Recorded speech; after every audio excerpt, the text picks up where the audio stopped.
वो नाम दयालदास बघेल जी का है।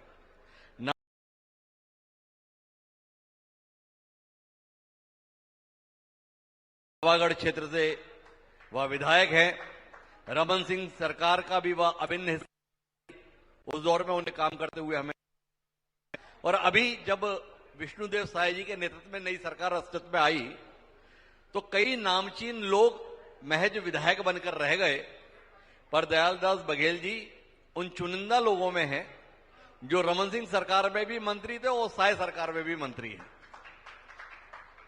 तो मैं चाहूंगा एक बार जोरदार तालियां आप दयालदास जी के लिए इसलिए बजाइए क्योंकि आपके जिले का भला जो है वो सीधे तौर पर दयालदास जी के भरोसे है, क्योंकि वो प्रभारी मंत्री हैं। तो दयालदास जी, बेमेतरा जिले से आप ताल्लुक रखते हैं, पर इस जिले का प्रभार आपके पास है। इस जिले के संदर्भ में आपका अनुभव क्या रहा है? कितना परेशान करते हैं यहां के लोग?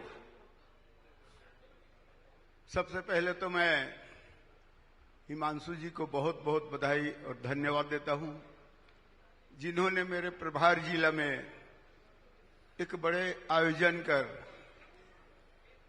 लोगों को सामने मंच मिल दिया और सभी लोग यहां उपस्थित हुए। इसके लिए मैं आप सबका नमस्कार करता हूं और हमारे हिमांशु जी को बहुत बहुत मैं धन्यवाद देता हूं, जिन्होंने इस आयोजन में आमंत्रित किया और यहां उपस्थित होने का भी सौभाग्य मुझे प्राप्त हुआ।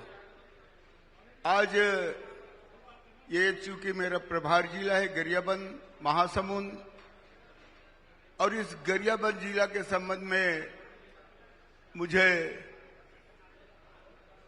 अवसर मिला है प्रभारी मंत्री के रूप में। और हकीकत में गरियाबंद जिला एक ऐसा जिला है जहां पे पर्यटन स्थल हमारी माता जी विराजमान हैं और आजिम कुंभ भी हमारे इस गरियाबंद जिला में है।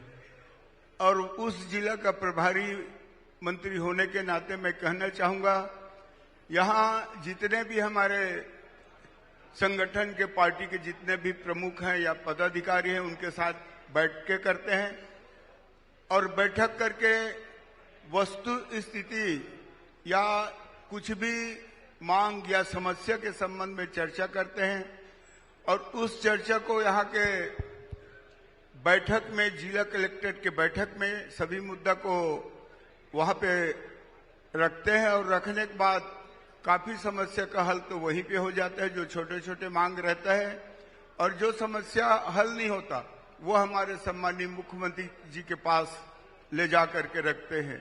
जैसे बजट के संबंध में कहना चाहूंगा, पूर्व में जो कार्य स्वीकृत है, बहुत से कार्य प्रारंभ हो गया है और अभी सभी हमारे नेतागण मिलकर के बजट में जो जो कार्य सम्मिलित कराना है, इसके लिए हम लोग एक बैठक करके जो जो काम था, चाहे सड़क हो, चाहे स्वास्थ्य हो, चाहे शिक्षा हो, चाहे सिंचाई हो, इसके संबंध में जा करके वित्त मंत्री जी से चर्चा करके उनको बजट में भी जोड़वाए हैं और यहाँ काफी तादाद में बजट में भी कार्य स्वीकृत हुआ है।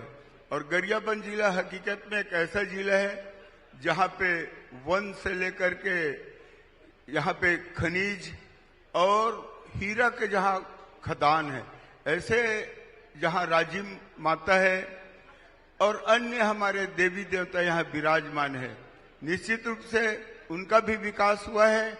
और गरियाबंद जिला में जो विकास के काम हुआ है वो किसी से नहीं छुपा है और मेरा प्रयास रहता है कि सभी हमारे जितने टीम पार्टी के पदाधिकारियों के साथ बैठ करके उसका हल या निराकरण हो, इसके लिए हम काम करते हैं। अच्छा, एक बात बताओ दयाल भाई, आपने बताया कि गरियाबंद वो जिला है जहां पे हीरा है, पर लोग जो आपको फोन करते हैं वो हीरे की खदान के लिए करते हैं या रेत की खदान के लिए करते हैं? देखिए क्या है, वो तो खदान है, वो तो टेंडर में है, खनिज विभाग का है, और यहाँ जो है हकीकत में उसको मैं आपके समक्ष रखा हूं। नहीं, वो तो ठीक है, हमने तो एक बड़ा मासूम सा सवाल किया आपको कि बतौर प्रभारी मंत्री जो लोग आपको फोन करते हैं वो क्या बोलते हैं, मंत्री जी एक हीरे की खदान दिला दो या मंत्री जी रेत की खदान दिला दो। फोन किसके लिए आता है? देखिए, हीरा के खदान के संबंध में तो सही मालूम है, और रेत खदान के लिए हमारे सरकार माननीय मुख्यमंत्री जी का सोच है, उसका टेंडर हुआ है। टेंडर के बाद जिस जिस को रेत खदान मिला है वो अपना रेत के काम कर रहे हैं। ये रेत की खदान का टेंडर क्यों कराना पड़ा? नहीं, टेंडर तो ये तो प्रक्रिया है। पहले तो कुछ और हो जाता था। नहीं, ऐसा नहीं है। उसका टेंडर हुआ है। पहले तो ग्राम पंचायत को दिया गया था, पंचायत के माध्यम से रेत निकाला जाता था जी, और जो भी रॉयल्टी हो पंचायत में जमा होता था। ठीक उसी प्रकार इस साल उसका टेंडर हुआ है, और टेंडर के चलिए मैं थोड़ा और बदलता हूं सवाल को। जल भाई, आपके पास फूड डिपार्टमेंट है जी, खाद्य विभाग जी, और राजेम इलाके में गरियाबंद जिले में उद्योग धंधों के नाम पर राइस मिल है जी। आपके लिए राइस मिल ज्यादा परेशानी का विषय होता है इस जिले में, या रेत की खदानें परेशानी का विषय होता है? देखिए, राइस मिल अपनी जगह पे है, रेत खदान अपनी जगह पे है। यहाँ पे कुछ रेत खदान के संबंध में शिकायत तो मिला था, उसको भी जाकर के जिला कलेक्टर में बैठ करके किसी प्रकार की गड़बड़ी न हो इसके लिए भी हम चर्चा किए थे। और उसके बाद हकीकत में टेंडर हुआ है। टेंडर में जिस जिस को रेत का खदान मिला है वो अपना काम कर रहे हैं। तो भाई साफ गोईता के लिए मंत्री जी के लिए एक बार जोरदार तालियां बजाइए। उन्होंने माना कि रेत में कुछ न कुछ था, इसीलिए फिर जाके उन्होंने बैठक लेके इस व्यवस्था को ठीक कराने की कोशिश की है। अगली बार आएंगे तब आप लोगों से पूछेंगे कि कोशिश कितनी सफल हुई या कोशिश कितनी असफल हुई। जी। पर राइस मिलर की क्या स्थिति चल रही है? ये राइस मिलर बड़े परेशान रहते हैं, बोलते हैं बहुत दुखी है, बहुत दुखी है, बहुत दुखी है। इनको इतना दुखी क्यों कर रखा है आपने? राइस मिलर कोई दुखी नहीं है। तो आप राइस मिलर से दुखी हैं? जी नहीं, ऐसा राइस मिलर कोई दुखी नहीं है। राइस मिलर को जो मिलिंग के लिए धान मिलता है वो तो मिलता ही है, और मिलिंग करने के बाद चावल जमा करते हैं, और उनको राइस मिलरों को जो नियमतः धान खरीदी करते हैं, और धान खरीदी के बाद उसका चावल बनाते हैं। चावल बनाने के बाद FCI नान में चावल को जमा करते हैं, और इस प्रकार से राइस मिलर जो हैं किसी प्रकार का असंतुष्ट तो नहीं है। पर आपने तो यहाँ के कई राइस मिलर पे बड़ी कार्रवाई की, लोग बता रहे हैं कितने मिलर के आपने सस्पेंशन किया। ये तो मैं कहना चाहूंगा कि हमारे सम्माननीय मुख्यमंत्री विष्णुदेव साय जी का सरकार है जी। जो गलत करेगा निश्चित रूप से उसके ऊपर कार्रवाई होगा, ये बात मैं कह सकता हूं। तो यहाँ पर क्या लगा आपको? आपकी कार्रवाई के बाद लोग सुधर गए? उनके ऊपर कार्रवाई हुआ है जी, और ठोस कार्रवाई हुआ है जी, उसका निर्णय भी होगा। तो कुल मिलाकर अब राइस मिलिंग की स्थिति क्या है? राइस मिलिंग की स्थिति अभी तक ठीक है। कुछ राइस मिल में गड़बड़ी हुआ है जी, उसका जांच कराए हैं। जांच में जो गड़बड़ी मिला है उसके ऊपर हम लोग कार्रवाई किए हैं। धान खरीदी को लेकर आप कितने संतुष्ट हैं? आप काफी देर से यहां बैठे हुए थे। हमारे कुछ कांग्रेस के साथियों ने भी कहा किसान हलाकान है, किसान परेशान है, किसान हैरान है। ये सुनकर आप कितने परेशान हुए? ये सभी लोग जानते हैं जी। कांग्रेस के कार्यकाल में 5 साल तक कैसे धान खरीदी हुआ और किसानों के साथ कैसे दुर्गति हुआ। जी, राशि भी देते थे, 4 किस्त में राशि देते थे, इंतजार करते थे जन्मदिन या मरण दिन आने पे राशि देंगे। किसान कितना दुखी था। एक मुश्त राशि मिलने से किसान कुछ भी योजना बनाए रहता है वो पूरा कर लेता है, लेकिन बार बार राशि के लिए भटकना पड़े किसान लोगों को। आज ये कांग्रेसी लोग किस मुंह से बात करते हैं धान खरीदी के संबंध में, मैं जानना चाहता हूं। बारदाने के लिए दर दर भटकते थे। 15 रुपये बारदाने को 45 रुपए में ये किसान लोग खरीदते थे। कई दिन भटकना पड़ता था और धान खरीद भी नहीं पाते थे। किसी को बहुत परेशानी का सामना करना पड़ता था किसानों को। आज तो हम बोल सकते हैं आज किसान संतुष्ट है, किसान खुश है। किसान जितना धान बेचना, जितना पैदावारी किए, हम किसानों का एक एक दाना धान खरीदे हैं। रह गया टोकन के संबंध में कहना चाहूंगा, टोकन भी हम शुरू में ऑनलाइन 70% और 30% सोसाइटी से धान खरीदी केंद्र से काटने का व्यवस्था था। उसमें किसान सुविधा अनुसार अपने टोकन कटाए और टोकन कटाने के बाद धान बेचे। मैं तो दौरा में जाकर के पूछता था किसानों को, जहां जहां खरीदी केंद्र वहां, वो लोग धन्यवाद देते थे कि मंत्री महोदय जी आपको धन्यवाद, हम जैसे ही धान बेच के घर नहीं पहुंचे थे और हमारे खाता में जो राशि है समर्थन मूल्य का वो आ गया है, ये धन्यवाद देते थे। और दूसरा तरफ मैं कहना चाहूंगा, मैं तो बहुत से धान खरीदी केंद्र का दौरा किया हूं और किसानों से रूबरू होकर के मैं चर्चा करता था। किसान लोग न बारदाने की समस्या, न तौल में किसी प्रकार की गड़बड़ी। उसके बाद हम लोग 15 दिसंबर से हम लोग ये टोकन व्यवस्था को ओपन खुला कर दिए। 24 घंटा जिस समय भी किसान टोकन कटाना चाहता था और जा करके टोकन कटाया है। और टोकन कटाने के बाद उसका धान जिस डेट में तौल होना था उस तारीख को तौल भी हुआ है। और साथ ही साथ उसमें कहना चाहूंगा, एक बात जरूर है, जितना किसान का मात्रा था उतना मात्रा किसान का धान नहीं ला पाए, इसलिए वो बचा है। ये नई बात नहीं है, चाहे हमारी सरकार रहे चाहे किसी का भी सरकार रहो, हर साल का रिकॉर्ड मैं गिना सकता हूं। जितना मात्रा किसान लोग टोकन में दिए थे, कटाए थे, उतना धान वहां ला नहीं पाए। उसी को आज ये लोग मुद्दा बना रहे हैं, इतना किसान का नहीं धान बिका। मैं कह सकता हूं कुछ टोकन हमारा कटा था और उसका भौतिक सत्यापन भी हुआ था। भौतिक सत्यापन के बाद मैं जाकर के माननीय मुख्यमंत्री से निवेदन किया, माननीय मुख्यमंत्री जी धान खरीदी का और समय दे दीजिए। कुछ लोगों का टोकन और सत्यापन हो चुका है, उसका धान रह गया। माननीय मुख्यमंत्री जी ने सहर्ष स्वीकार करते हुए 2 दिन का समय बढ़ाए, 5 एवं 6 तारीख को कुछ बचे हुए किसान थे, वो टोकन जिसके पास था सत्यापन हो गया था, उनका भी धान बिक चुका है, उसका भी धान हम लोग खरीदी कर चुके हैं। अच्छा, आपने राइस मिलर का भी बता दिया और किसान का भी बता दिया। आप ये भी बता दो, 2 साल में तो कमाल का काम हो रहा है, विष्णु देसाई सरकार में सब कुछ बढ़िया चल रहा है। ये 2 साल में चूहे इतने ज्यादा क्यों हो गए जी?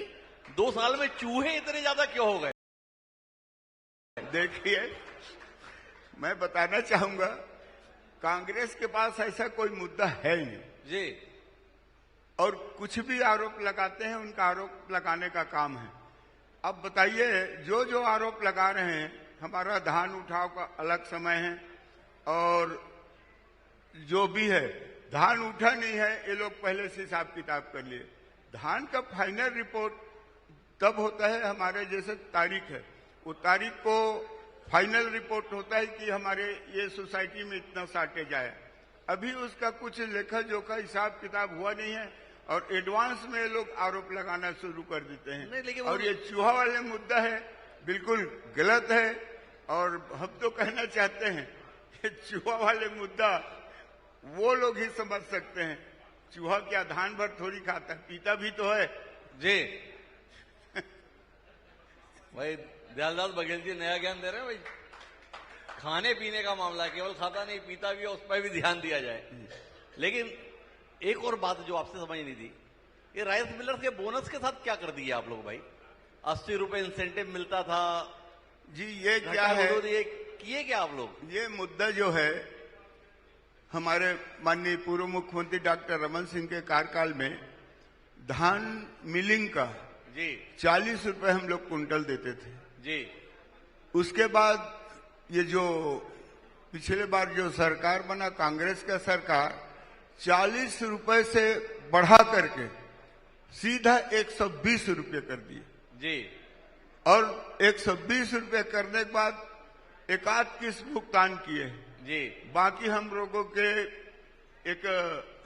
के लिए एक बहुत बड़े परेशानी छोड़ के चल दिए हैं जी। अब उसका 120 रुपए के हिसाब से उनके कार्यकाल का भुगतान हमको करना पड़ रहा है उसको हम लोग 120 रुपए को घटा करके कैबिनेट में माननीय मुख्यमंत्री के नेतृत्व में निर्णय लेकर के उसको 80 रुपए किए हैं। अच्छा, लेकिन 40 से 120 क्यों किए थे? ये जवाब वही लोग दे सकते हैं। अरे सरकार में आप हो, वो क्यों जवाब देंगे? ये लोग 40 से 120 क्यों किए, इसका जवाब मेरे पूछोगे?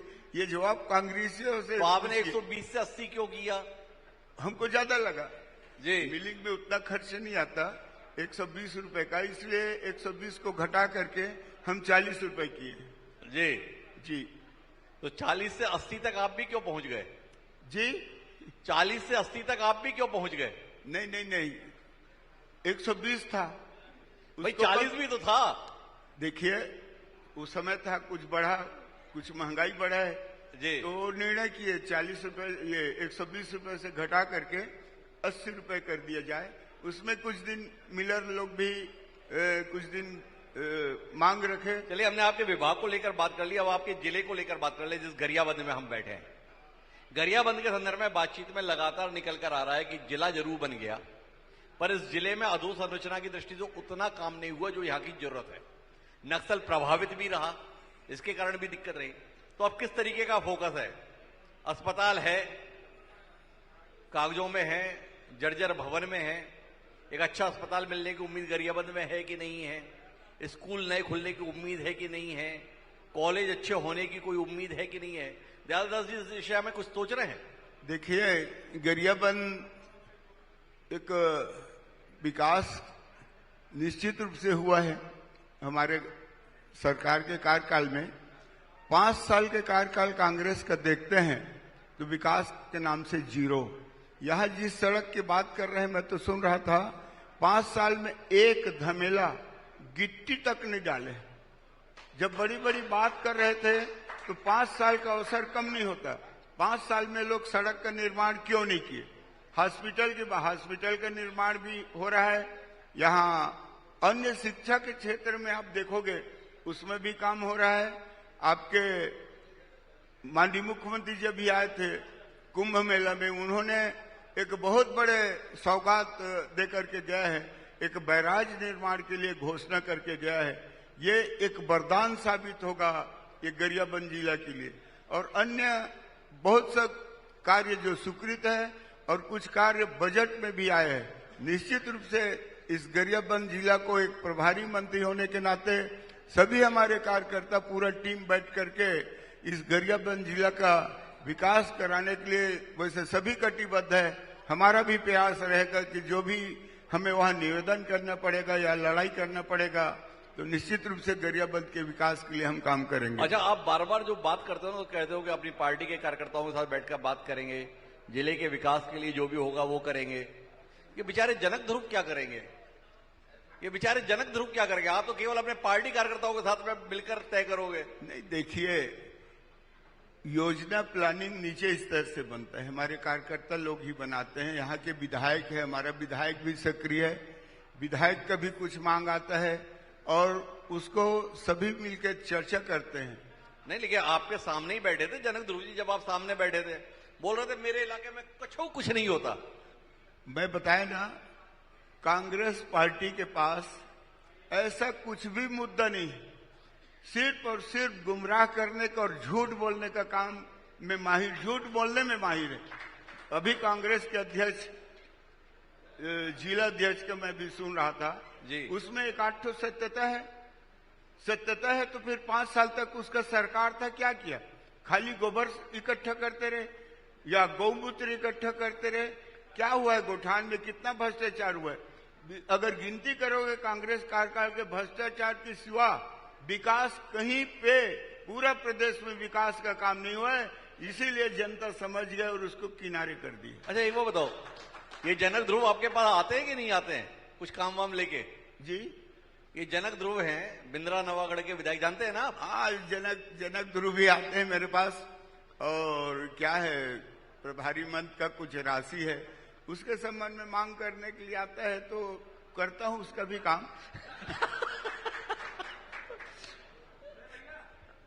तो कुल मिलाकर हम लगातार बातचीत कर रहे हैं। हमारे साथ में पुष्पा साहू जी हैं, फिंगेश्वर की जनपद उपाध्यक्ष रही हुई हैं वो हमारे साथ इस मंच का हिस्सा नहीं हो पाए, लेकिन उनके पास आपके लिए कोई सवाल है फिंगेश्वर को लेकर, तो हमने उनसे वादा किया था कि आपका वो सवाल हम मंत्री जी तक पहुंचाएंगे।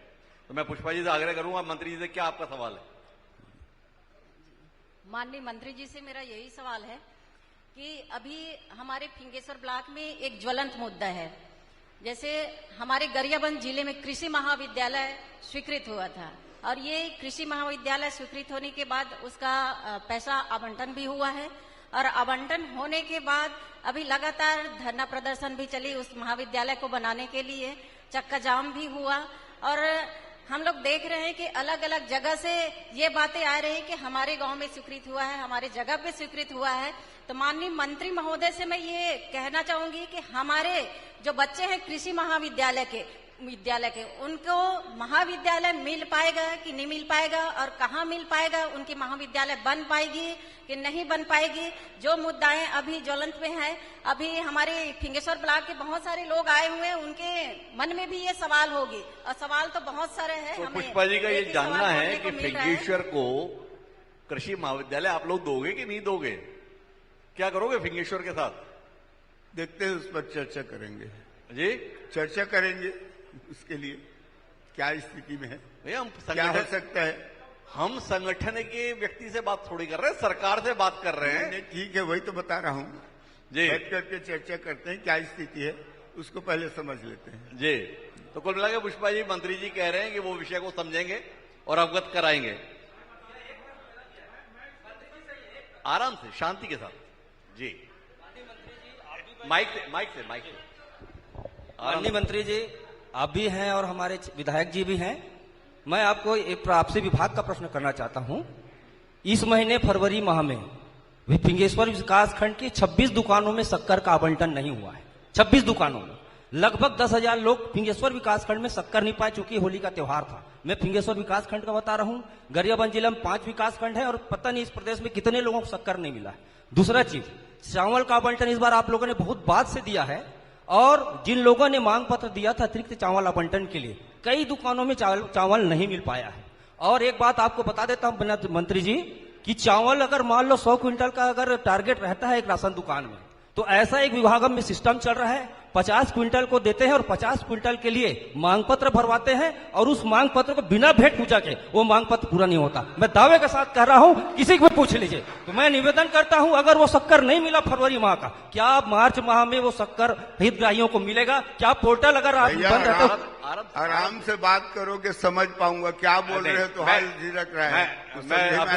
मंत्री जी, उन्होंने भावनाएं हैं, भावनाएं कभी कभी आवेश में भी व्यक्त होती है, धैर्य के साथ आवाज आना चाहिए ना, तो धैर्य के लिए मैं हूं ना। उनका जानना यह है कि जो सरकारी दुकानें हैं उन पर राशन की उपलब्धता को लेकर संकट की खबरें आती हैं। चावल मिल नहीं रहा, या चावल लेन देन में निपटा दिया जा रहा है, शक्कर मिल नहीं रही। तो ये जो सार्वजनिक वितरण प्रणाली है उसकी इस विषमता के संदर्भ में कोई जानकारी आपके पास है? और जानकारी है तो इसे ठीक करने की कोई योजना है? देखिए, ऐसा अभी तक की शिकायत नहीं मिला है जी कि यहाँ चावल नहीं मिल रहा है, यहाँ शक्कर नहीं मिल रहा है। ऐसा शिकायत अभी हमारे पास नहीं आया है।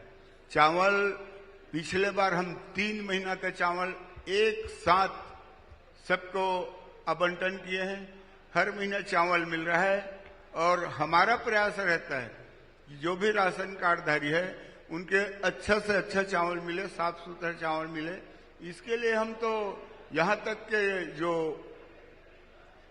गोदाम है, और नान का गोदाम हो चाहे दूसरा गोदाम हो, वहां भी हम जाकर के चावल को टेस्ट करते मिलाते हैं। और बीच में तो खबरें ये आ रही थी कि एक तरफ आप पोषण की बात करते हैं, पोषण आहार की बात करते हैं, इसके तहत रमन सिंह के समय से गुड़ और चना खासतौर पर आदिवासी इलाकों में देने की बात थी।